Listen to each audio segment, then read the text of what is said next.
Fala galera, belezinha? Sejam muito bem-vindos a mais um vídeo aqui do canal do Ciência e Brisa, hoje gravado de maneira telefonística, né, por meio desse smartphone. Estou com problemas operacionais nas minhas máquinas de gravação, mas não é sobre isso que eu queria falar no vídeo de hoje. Eu queria compartilhar uma reflexão que, na verdade, ela é de cunho bastante pessoal, mas eu acho que ela acaba esbarrando também uma série de questões mais gerais que dizem respeito à nossa sociedade, os valores que a gente considera importantes, aqueles que a gente não considera importantes, né?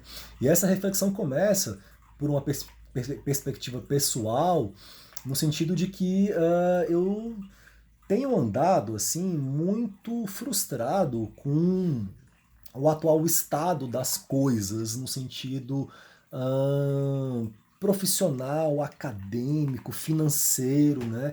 Tenho sentido assim as coisas muito paradas, sabe? Não no sentido da minha produção ou das minhas atividades assim em si, porque eu trabalho muito, todo dia, muito assim. Estou sempre trabalhando e pensando em ideias, escrevendo artigo. Eu não tenho essa capacidade de ficar parado assim na vida, sabe?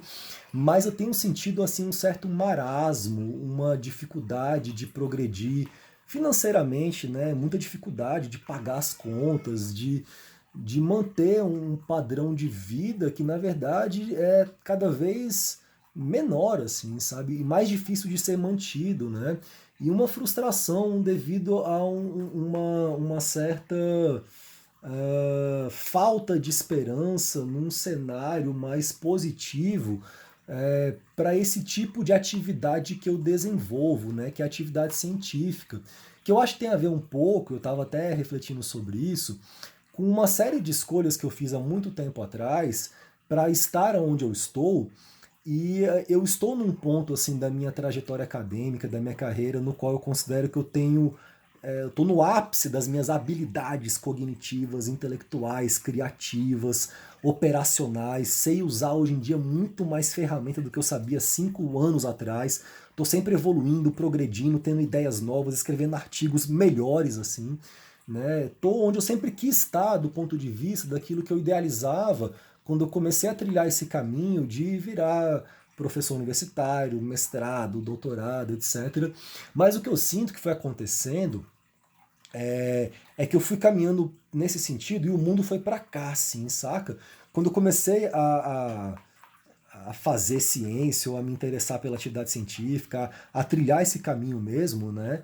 De autoconstrução de um eu científico, naquela época até hoje, na verdade, eu sou assim, sabe? Mas eu tinha muito clara em mim aquela ideia do cientista como uma pessoa a ser admirada, né? Que fazia algo que abrilhantava assim a humanidade, né? Uma pessoa diferenciada que tem características morais importantes a serem cultivadas na espécie humana, a perseverança, o esforço, a resiliência, a capacidade de estudar, de se concentrar, de pensar, essa coisa de olhar para o pensamento como um grande poder, assim, sabe? E eu sinto que a sociedade ela foi caminhando num sentido um pouco oposto, que eu sinto que tem a ver um pouco com um certo ressentimento, assim, sabe? Você percebe de repente pessoas assim cognitivamente muito limitadas virando presidentes assim de países, sabe? E ditando, né, valores e regras e costumes, né? E o cientista foi ficando essa pessoa meio que descolado um pouco assim do resto da sociedade, um pouco por um ressentimento, eu sinto, por parte de uma classe representativa da sociedade que não entende o que a gente faz, que acha que a gente é teórico demais, que não consegue olhar para a experiência de construção de uma humanidade aqui na Terra por uma perspectiva não utilitarista, né? Então, se não tem uma aplicação prática aqui agora nesse momento que gera inclusive dinheiro, não vale de nada, assim, porque é um pouco aquela síndrome de Estocolmo, assim, a pessoa ela amassada, ludibriada, testada, humilhada pelo sistema, e de repente ela passa a adorar esse sistema que faz isso com ela, assim, e defender esse sistema que faz isso com ela, assim, né?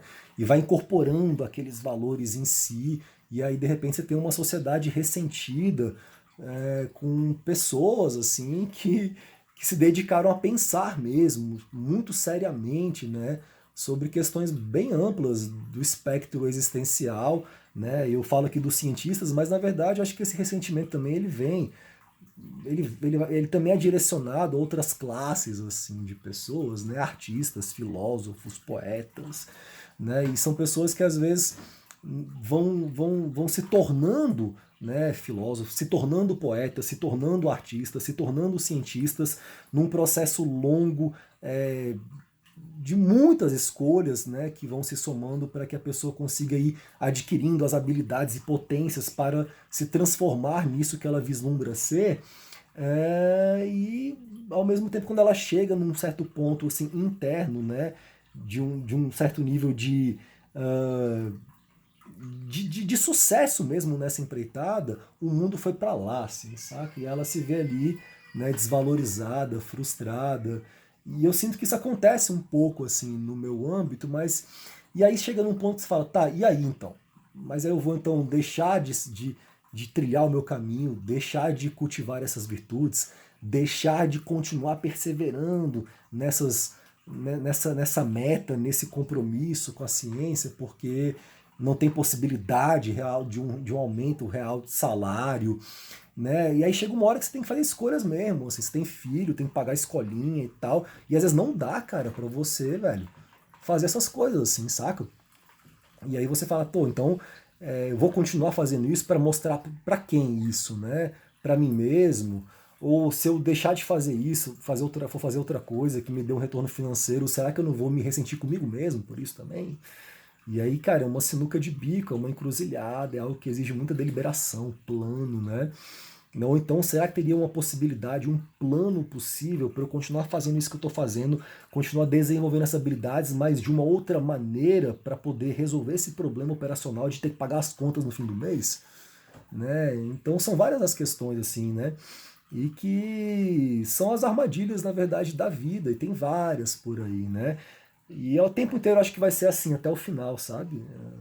E em certo sentido também tem uma beleza nisso, que é a pressão do universo, assim, para fazer você estar sempre, velho, né, tipo, trocando de pele, assim, né, se metamorfoseando, né, para poder continuar levando adiante algo que é da sua essência num mundo em constante transmutação e mudança e que acontece em escalas de tempo muito diferentes, assim, das suas escalas de tempo, da sua trajetória, da sua geração, da sua vida, do seu passado, das suas escolhas, né?